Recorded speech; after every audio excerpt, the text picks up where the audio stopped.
Welcome to prime insider. నేను రాజు. ఆంధ్రప్రదేశ్లో రాజకీయాలు చాలా దరిద్రంగా తయారవుతున్నాయి. ఎందుకంటున్నానంటే ఈ మాట నిన్న అంబటి రాంబాబు చేసినటువంటి వ్యాఖ్యలు. సో ఒక కార్యక్రమానికి వెళ్ళేటువంటి సందర్భంలో గతంలో ఏ విధమైనటువంటి పరిస్థితులు ఉన్నాయో మనం చూసాం. ఇప్పుడు కూడా అలాంటి సిచ్యువేషన్స్ దరిదాపుగా కూడా కనిపిస్తున్నాయి. అయితే ఈ సందర్భంలో ఒక ముఖ్యమంత్రి స్థాయి వ్యక్తిని ఇష్టానుసారంగా నోటికి ఎంత వస్తే అంత మాట్లాడడం అనేది ఎంతవరకు కరెక్ట్ అనేటటువంటి వాదన వ్యక్తమవుతుంది. అందుకే తెలుగుదేశం పార్టీకి సంబంధించినటువంటి శ్రేణులు వెళ్ళి ఆయన ఇంటి మీద దాడి చేశాయి. సో దాడి చేయడం అనేది కూడా తప్పే. ఇక్కడ ఎవరు కూడా దాన్ని సమర్థించట్లేదు. అయితే మాట్లాడేటువంటి సందర్భంలో మాటలు ఎలా ఉండాలి అనేటువంటి విషయాన్ని ఖచ్చితంగా గుర్తించాలి. ఎందుకంటే గతంలో జగన్మోహన్ రెడ్డి గారికి సంబంధించి ఆయన ముఖ్యమంత్రిగా ఉన్నటువంటి సందర్భంలో ఒక టీడీపీ నాయకుడు కొన్ని వ్యాఖ్యలు చేశాడు. అదే బోస్ డీకే అనేటువంటి పదాన్ని వాడాడు. ఆ సందర్భంగా దానికి ఒక కొత్త అర్థాన్ని జగన్మోహన్ రెడ్డి గారు కూడా చెప్పినటువంటి పరిస్థితి. సో అప్పట్లో ముఖ్యమంత్రి స్థాయి వ్యక్తిని ఇలాగైనా మాట్లాడేది అని చెప్పేసి తీవ్ర స్థాయిలో ఆవేదన కూడా వ్యక్తం చేసినటువంటి పరిస్థితి. దానికి కొత్త అర్థాన్ని నిర్వచనాన్ని కూడా చెప్పినటువంటి పరిస్థితి. అయితే అప్పుడు జగన్మోహన్ రెడ్డి గారు ఏదైతే కొత్త అర్థం కొత్త నిర్వచనం చెప్పారో అదే మాటని ఈరోజు అంబటి రాంబాబు మాట్లాడినటువంటి సిచ్యువేషన్ ఉంది. రాజకీయాల్లో ఉన్నాం, మరి రాజకీయాలు చేసేటటువంటి సందర్భంలో హుందాతన రాజకీయాలు చేయాలి. రాజకీయం అంటే ఏంటి? ప్రజలకు సంబంధించినటువంటి సమస్యల పరిష్కారం, ప్రజలకు సంబంధించినటువంటి మేలు జరిగే విధంగా రాష్ట్రంలో జరుగుతున్నటువంటి ప్రజా వ్యతిరేక పాలనకి అనుగుణంగా వ్యతిరేకంగా మీరు పోరాటాలు చేయాలి. అంతేగాని ఇష్టానుసారంగా నోటికొచ్చినట్టు మాట్లాడడం ఏంటి? అసలు ఇది మనం రాజకీయాల్లో ఉన్నాం, ఇంత దారుణమైనటువంటి పరిస్థితి ఎందుకు ఆంధ్రప్రదేశ్లో ఉందో తెలియనటువంటి సిచ్యువేషన్ మనకు కనిపిస్తుంది. ఒకసారి గతంలో జగన్మోహన్ రెడ్డి గారు ముఖ్యమంత్రిగా ఉన్నటువంటి సందర్భంలో ఆయన మాట్లాడినటువంటి నేపథ్యంలో ఆయన ఏం మాట్లాడారు, సో అనేటువంటి పదానికి ఆయన ఇచ్చినటువంటి నిర్వచనం ఏంటి అనేటటువంటిది ఒకసారి విందాం. విన్న తర్వాత మళ్ళీ వీడియోని కంటిన్యూ చేద్దాం. ఒకసారి ఆడియో వినండి ప్లీజ్. మావాడు అధికారంలో లేకపోతే ముఖ్యమంత్రిని కూడా అంటే కొడుకు అని, చివరికి ముఖ్యమంత్రిని కూడా ఎలాంటి దారుణమైన బూతులు, కాన్స్టిట్యూషనల్ హెడ్ ఒక ముఖ్యమంత్రి అంటే, అలాంటిది ముఖ్యమంత్రిని వాళ్ళ తల్లిని ఉద్దేశించి మాట్లాడుతూ ఉన్న మాటలు, ఆ బూతులు కూడా తిట్టడం కూడా ఈరోజు చూస్తూ ఉన్నాం. సో కరెక్ట్గా ఇది 4 సంవత్సరాల క్రితం జగన్మోహన్ రెడ్డి గారు మాట్లాడినటువంటి మాటలు.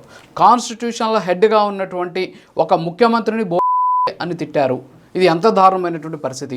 బూతులతో మాట్లాడారు, వాళ్ళ తల్లిని కూడా మాట్లాడారు. మరి ఈరోజు అంబటి రాంబాబు మాట్లాడింది ఏంటి? అంబటి రాంబాబు ఏమన్నా నీతి వాక్యాలు ఏమన్నా ఆయన చెప్పాడా, లేకపోతే ఆయన ఇష్టానుసారంగా మాట్లాడినటువంటి పరిస్థితులు మనం చూడట్లేదా? సో ఇక్కడ ఎవరిని కూడా సమర్థించట్లేదు నేను. ఇంత దారుణమైనటువంటి భాష ఏంటి? అందుకే వెళ్ళారు, దాడి చేశారు. దాడి చేయడం కూడా తప్పే. దాడి చేసిన వాళ్ళ మీద కూడా కఠినమైనటువంటి చర్యలు తీసుకోవాలి. ఎందుకంటే మనం ఉండేది ప్రజాస్వామ్య దేశంలో. రాజ్యాంగం కల్పించినటువంటి హక్కుల కోసం, రాజ్యాంగం ఇచ్చినటువంటి సూచనలతోటి బ్రతకాల్సినటువంటి జీవనం మంది. మరి ఇలాంటి సందర్భంలో ఇక్కడ ఎవరు కూడా ఎక్కువ కాదు, ఎవరు కూడా తక్కువ కాదు. అందరికీ కూడా సమానమైనటువంటి ప్రాధాన్యతనిచ్చింది మనకు రాజ్యాంగం. ఆ విషయాన్ని మర్చిపోయి ఇష్టానుసారంగా మాట్లాడితే మాత్రం నిజంగా ప్రజల్లో ఒక అసహ్యమైనటువంటి భావం ఏర్పడుతుంది. ఒకసారి అంబటి రాంబాబు ఏం మాట్లాడారో ఒకసారి ఆడియో విందాం. ఆడియో తర్వాత మళ్ళీ వీడియోని కంటిన్యూ చేద్దాం.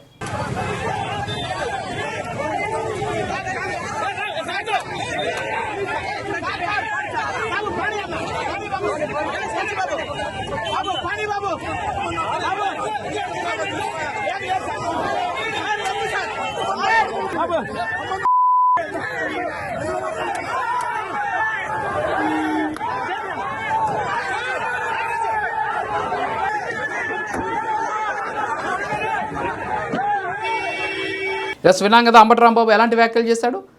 ఆయన కారులో పోలీసులు చెప్తున్నారు దిగండి, పోనివ్వండి పోనివ్వండి పోనివ్వండి అని చెప్పేసి పోలీసులు చెబుతూ ఉంటే ఆయన కిటికీ డౌన్ చేసి కిటికీల నుంచి బయటకు వచ్చి మరి ఏ స్థాయిలో కాన్స్టిట్యూషనల్ హెడ్ అని చెప్పినటువంటి జగన్మోహన్ రెడ్డి గారు చెప్పినటువంటి అదే ముఖ్యమంత్రిని పదం అర్థం ఏందో డిక్షనరీ ఎత్తికితే తెలుస్తుంది.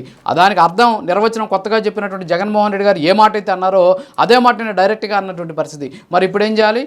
గతంలో ఆ మాట అన్నటువంటి వ్యక్తిని ఏ విధమైనటువంటి ఇబ్బందులు పెట్టారు. మరి ఇప్పుడు అంబటి రాంబాబుని అరెస్ట్ చేస్తే లేకపోతే అంబటి రాంబాబు మీద చర్యలు తీసుకుంటే ఎందుకని we stand with Ambati Rambabu అని చెప్పేసి తీవ్రమైనటువంటి పోస్టింగ్లు పెడుతున్నారు? ఒకరన్నా ఖండించారా అలాంటి మాటలు మాట్లాడడం తప్పని?